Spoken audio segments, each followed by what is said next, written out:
Hello everyone, welcome to another episode of the Artstation Challenge.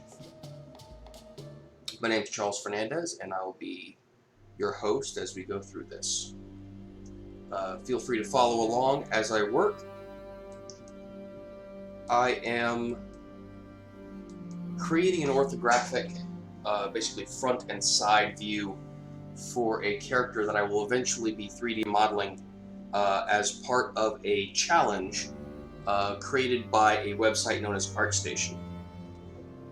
The challenge is the Legend of Merlin, so I've chosen to do a character design and 3D model of the character Merlin. I've done a lot of research, I've done some research into the character, and am trying to come up with a design that is, to my knowledge, historically accurate, yet maintaining a lot of the fantasy elements that he is famous for. So one thing that I noticed where I left off in my last episode is I probably made the hands, like the forearms, a little too long. Based on some reference images I've seen in like general anatomy proportion guides, the wrist begins slightly above the junk area here, so like right around here. However, I didn't account for the arm coming out like this. The wrist comes to this point when it's straight down at your side, and as you can see, I've made it a little too long. So I will be scaling the forearm a little bit and then putting it back in place.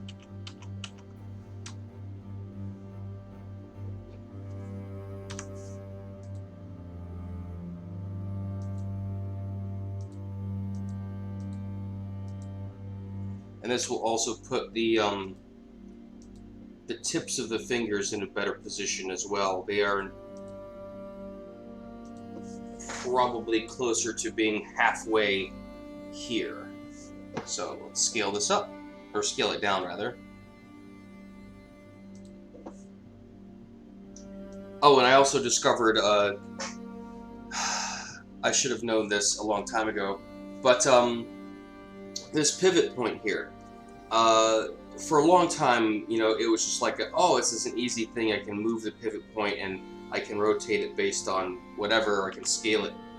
But for the last little while here, that pivot point was gone. Like, where the hell's that pivot point? I need it. Apparently there's a little check mark here. If that's unchecked, there's no pivot point. And you're like, I'm kind of screwed. But if you have that checked, you have the pivot point, you can do all kinds of fun stuff with it.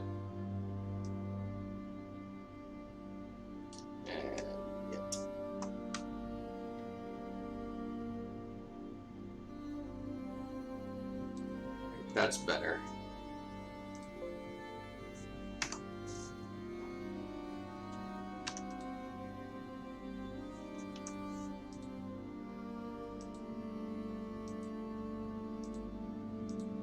Let me double check that against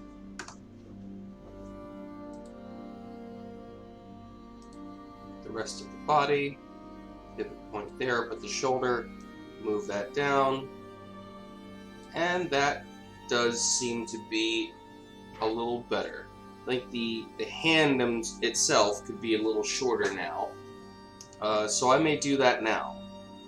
So I'll go ahead and do that.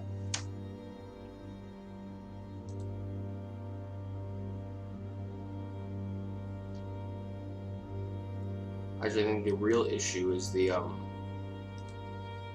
thumb in relation to the fingers. I think the thumb is a little too long as well.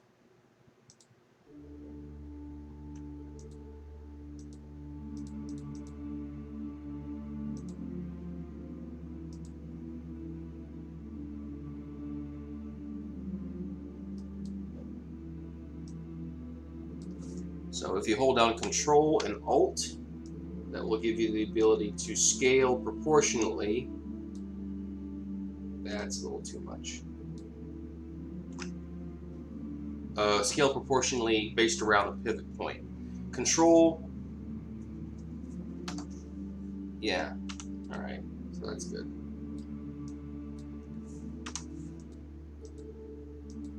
I'm gonna take a little more time to make sure that the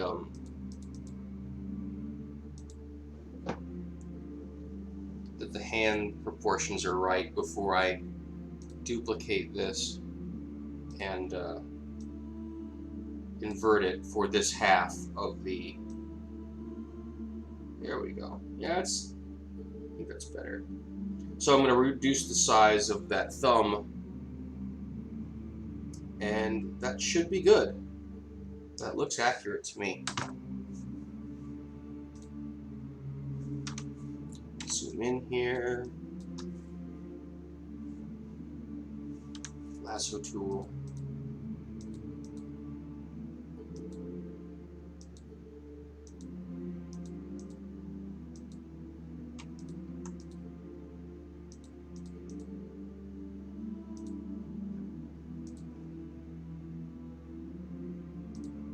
Let's go this again. Control Alt. And there we go.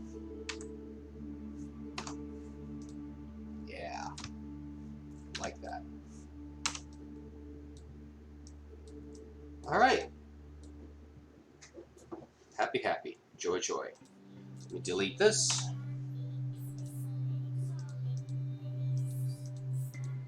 Duplicate this. Flip it horizontally. Move my toolbar back down to where I can see it. And scoot it on over. You can hold down Shift and use your arrow key to move that a little faster if it's going a little slow for you. Also, I guess another thing I could have done before I duplicated this and moved it over, adjust this I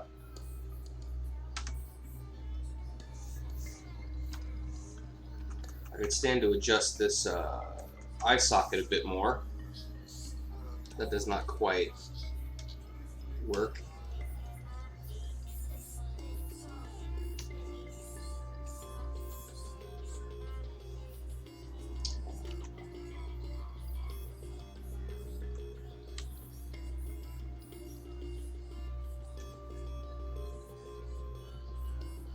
I may need to restart Photoshop or reboot my system, hopefully not, because apparently, like, I have the brush tool selected, but it does not. It wants to show the eraser, and that doesn't do me any good at all. I want to brush.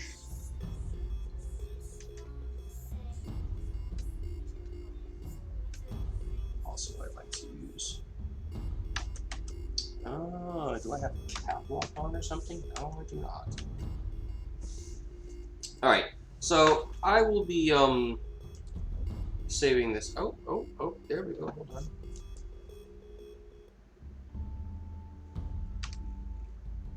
Yep, there we go. That's better. I don't know. Apparently, I needed to take my Cintiq off of, move my pencil away, come back with my mouse, and then all of a sudden it's working again. I don't know how that makes sense, but I'm just going to go with it.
think that is better. So I can do that again.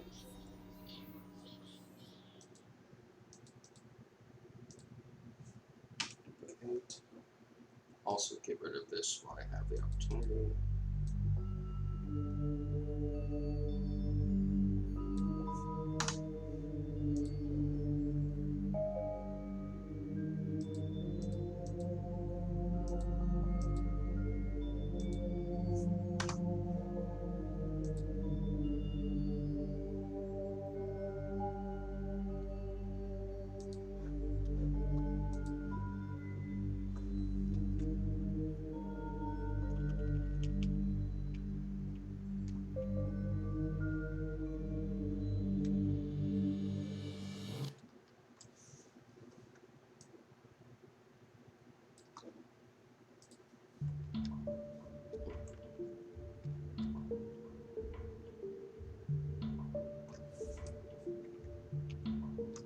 All right. So now that we have the basics of the front view, work on the side. And as we go along, I'll be building more detail over top of it, similar to the way that I did the my original concept piece, my composition. And that's actually super helpful. I'm glad that, I'm not entirely sure I saved this as I should have.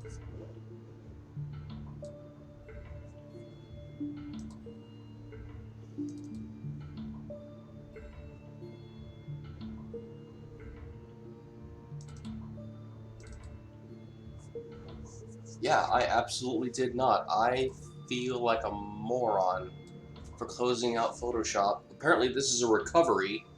Either the power cut out, but like I never saved it. I'm like, I'm such an idiot. Never do that. Always save, and always save in versions.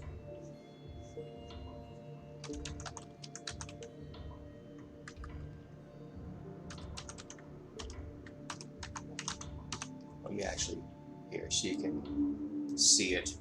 As I've gone along, I've saved out the composition in versions as I go along. And I will do the same thing for the ortho. Version 001. It's kind of a habit to put multiple 00s here. If you say have 10 versions, having a little bit of numerical padding in front puts all of the numbers in sequence. Like if you, because like the ordering system is alphabetical and then numerical, it would read like version 1, version 10, version 2, version 3, because it's a 1 in front of anything that doesn't count it as a 10. But if you have a 0 in front of it, it's like 0, 1, 0. It would be 001 and then 002. Just a little bit of nerd geeky file organization. It's also really handy when you're doing frame by frame animation to pad your numbers, especially if you could very easily have sequences with, triple digit frame numbers. So at that point you want to put at least three zeros worth of padding at the beginning of your image sequence. Otherwise, the order can get all kinds of mixed up, and you'll end up with all manner of funky frame orders as things are going in, going down. So a little bit of knowledge dropped on you there if you didn't know it. All right, so let me group this.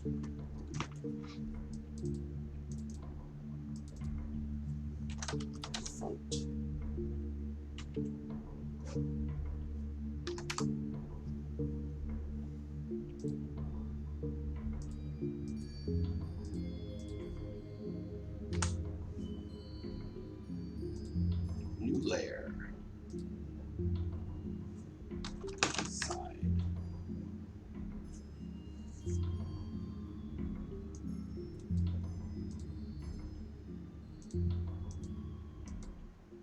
Now, ideally, when you draw out your side view, it's going to be over here, eventually. But if you want to, as a guide and to make sure that you actually have your landmarks in the same place, like if you're drawing all the way over here and you draw the head and you have that right where it needs to be, but then like you draw the shoulder, if it's a little bit higher or a little bit lower than it actually is over here, then that kind of throws off your front and side views, and it makes for some uh, fuzzy gray area and inconsistency when you're modeling in 3D. It's better to have all of your landmarks line up exactly where they need to be. That's part of like why you would have guides here in place to, oh, it just lines up here. But that's just a pain in the butt, especially when you're drawing and the guides actually throw off your lines. So what we can do is we can knock this back, make that semi-transparent, so you can just sort of get a hint of it, a ghost of it. And then you can have your side layer here and start drawing over top of it as a guide. So then the eyes go here on this layer, the nose is roughly here. But let's start with the skull itself.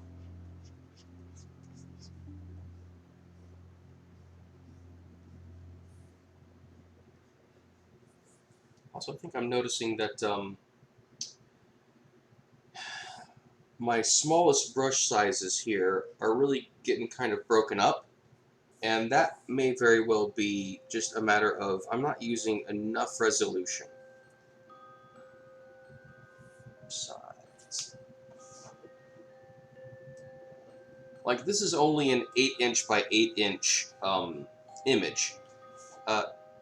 I mean, it's 300 DPI, but 8 by 8 is actually pretty small. Like, the resolution here is overall not that substantial.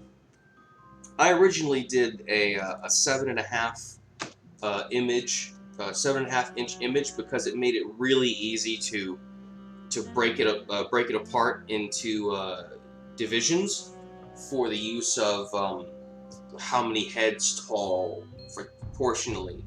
But that kind of takes away from the overall image size and resolution. So what I can do is I can bump up the resolution now. I can bump it up to, actually I could just,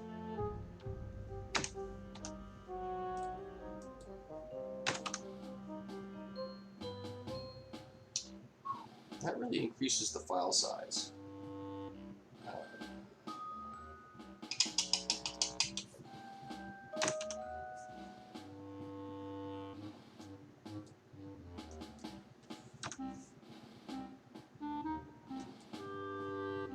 Just trying to find a happy medium, because that, like, a 16 meg file will operate pretty smoothly, but when you start getting into file sizes that are like 70, 100 megs, that gets to be a bit ridiculous. You know what, let's just keep it at 8 and see what happens if I bump up the overall resolution to 400, and then 500 DPI, and then eventually 600 DPI.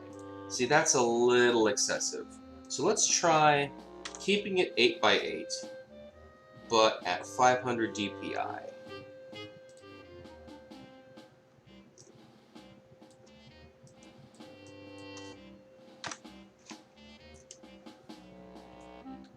Alright, so let's see what happens to the quality of my brush strokes.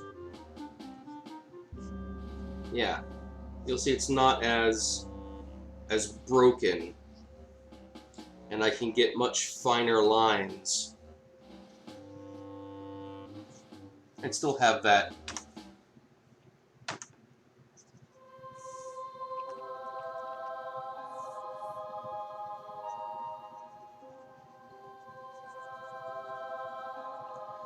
gives me the ability to work in tighter detail if I need to. But I'll bump up the sides of the brush here, just a hair anyway.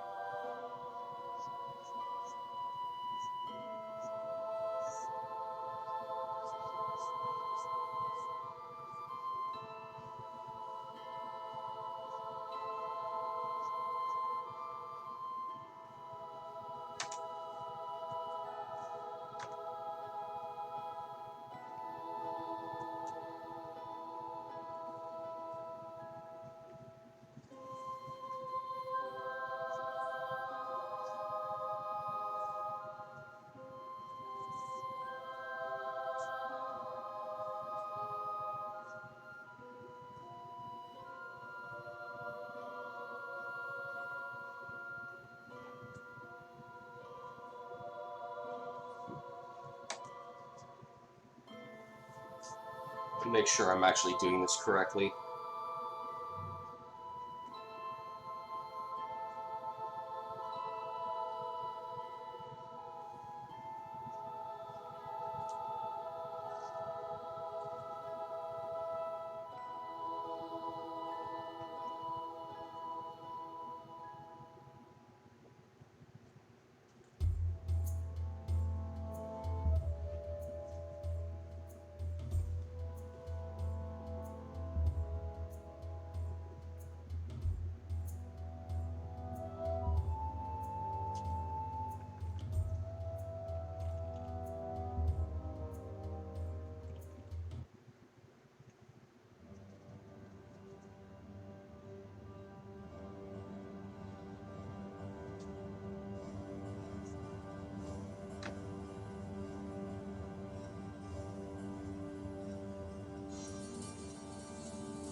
Let me get some skeletal reference, because that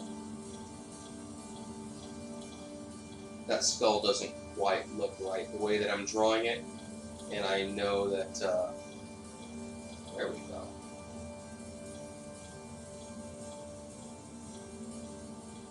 That's helpful. Yeah, I had that way off. Remember, it is always handy to work from a photographic reference as opposed to relying on your memory, because your memory is not as reliable as you think it is.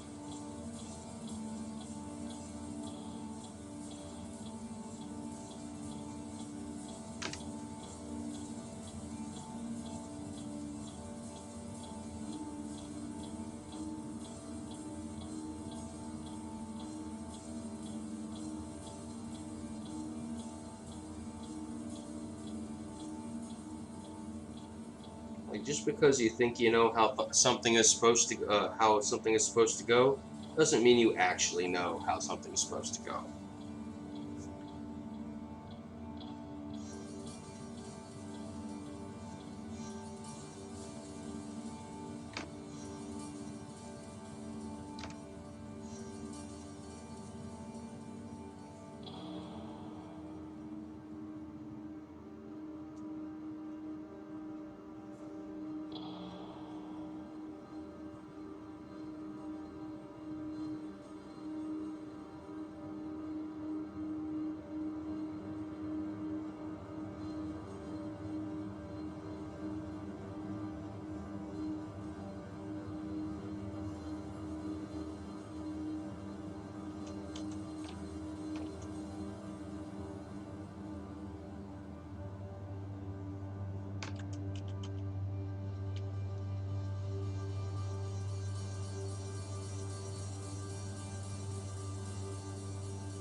And even when you're using photographic reference, you can still get it wrong. Ah.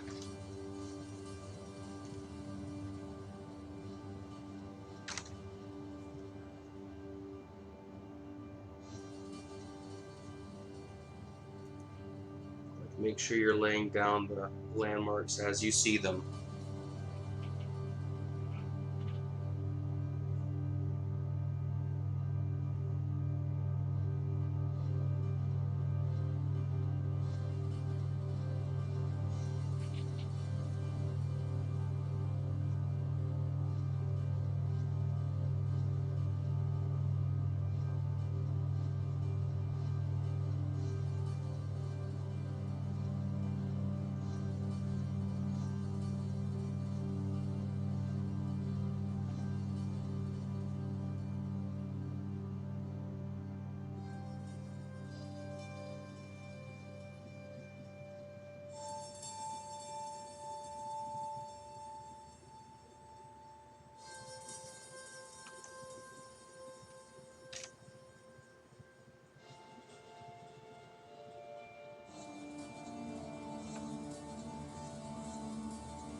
Zoom in a bit, as there's no reason to work from a different distance if you can zoom in.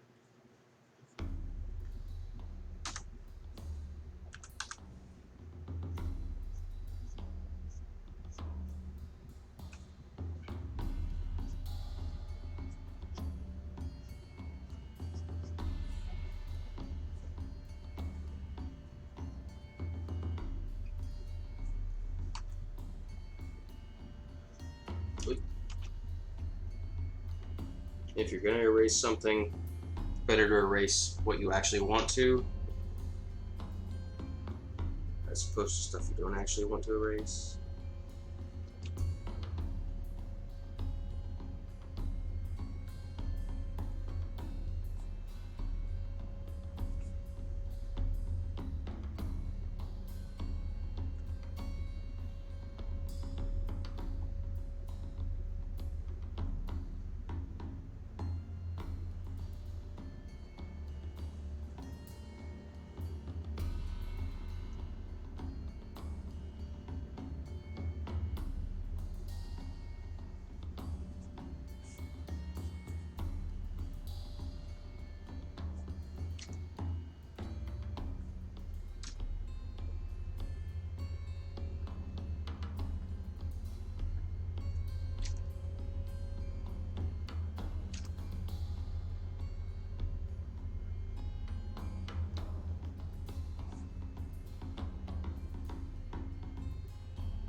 Nope.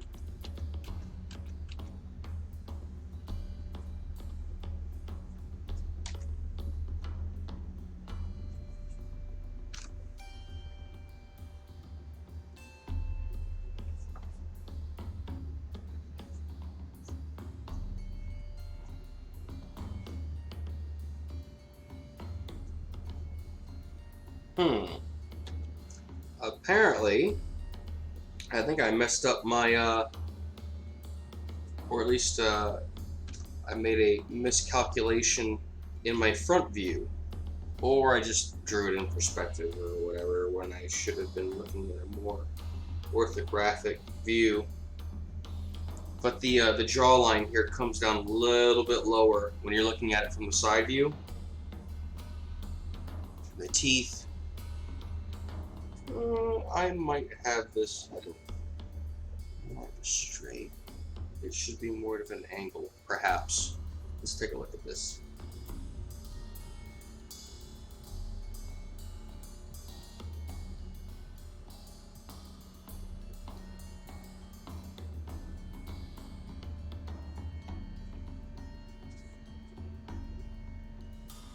Based on the image that I've been using as reference, perhaps that comes up a little bit.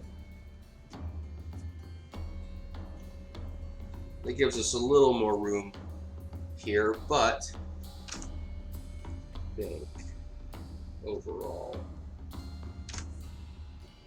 there needs to be more space between the bottom of the teeth.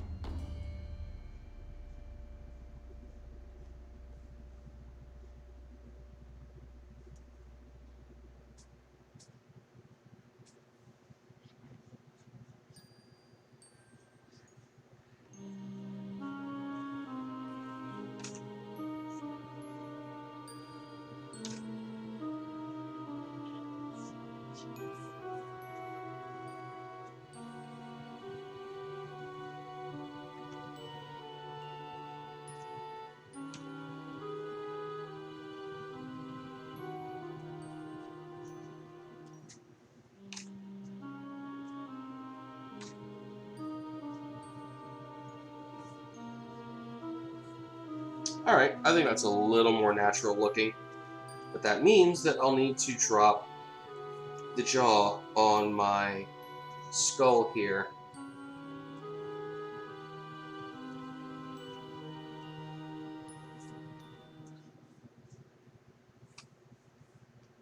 Right.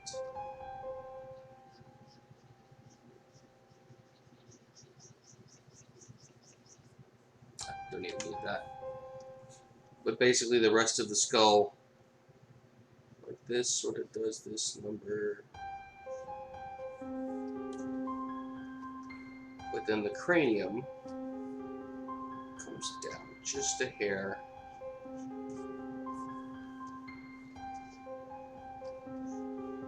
It actually comes out like this. Bulges in the back.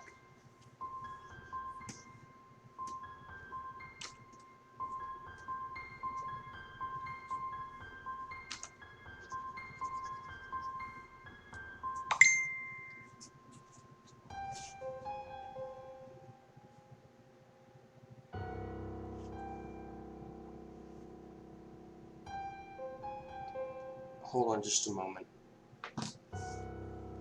I will, I'll pick this up in a few minutes.